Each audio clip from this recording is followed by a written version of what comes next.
tonight you're going to flip a switch. Light will flood your room and you won't even think about it. But for most of human history, that simple action didn't exist. When the sun went down, the world didn't gently get dark. It became completely hostile. You couldn't see your hand in front of your face, and anything out there could see you. Yet somehow humans didn't just survive that darkness, they lived inside it for over 300,000 years. So here's the question: what did humans actually do every single night just before electricity? Because the answer doesn't just change history, it changes how you understand sleep, storytelling, and even your own mind. Let's start at the beginning: fire. Fire was the first technology that changed the night. Before it, humans were like every other animal. When the sun set, you stopped moving, you hid, or slept. Because in total darkness, movement meant death. Predators didn't need light, but humans did. Leopards, hyenas, wolves, they owned the night. Then fire appeared and suddenly something unbelievable happened. A small circle of light created a boundary between life and death. Inside it, humans were safe. Outside it, and it was unknown. And for the first time in evolution, humans didn't just have daytime, they had nighttime too. Extra hours, extra awareness, extra life. Anthropologists studying modern hunter-gatherers discovered something important. At night around fire, human behavior completely changes. During the day, conversations are practical. Survival, hunting, planning. But at night, something else happens. People start telling stories, myths, humor, memory, meaning. And this matters more than it seems. Because fire didn't just protect humans from darkness, it created the first version of human culture. But fire wasn't the only thing night changed. It also changed how humans slept. And this part sounds almost impossible today. For most of human history, humans did not sleep in one continuous block. They slept in two phases. First, sleep, a period of quiet waking in the middle of the night. Then, second sleep. This wasn't rare, it was normal. Found in diaries, medical texts, legal records, even ancient literature. And what did people do in that middle period? They didn't panic. They didn't take sleeping pills. They lived in it.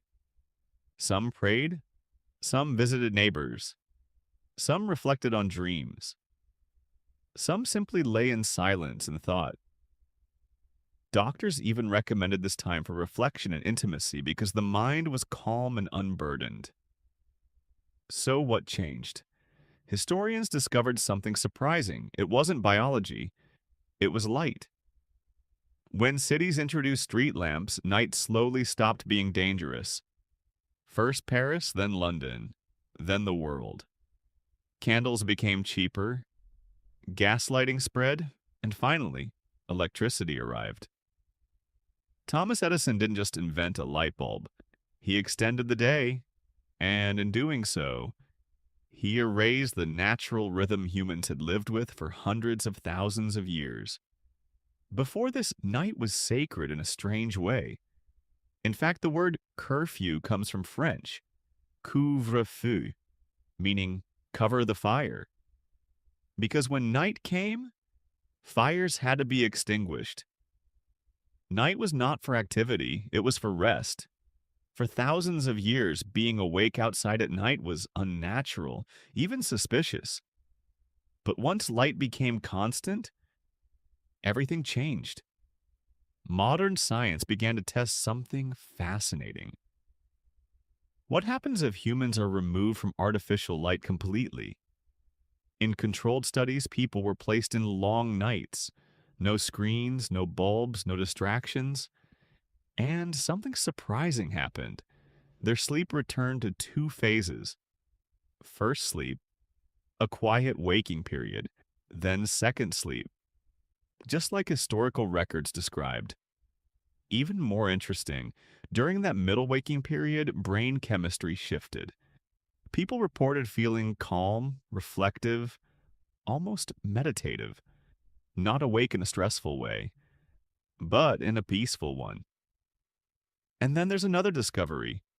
When humans camp in nature for just a week, their internal clock starts syncing with sunset again. No alarm clocks, no screens, just light and dark, the way it used to be. So here's the strange part. We didn't just change sleep, we removed an entire layer of human experience. That quiet middle space between sleeps, that firelit storytelling world, that darkness filled with thought instead of distraction, it's mostly gone.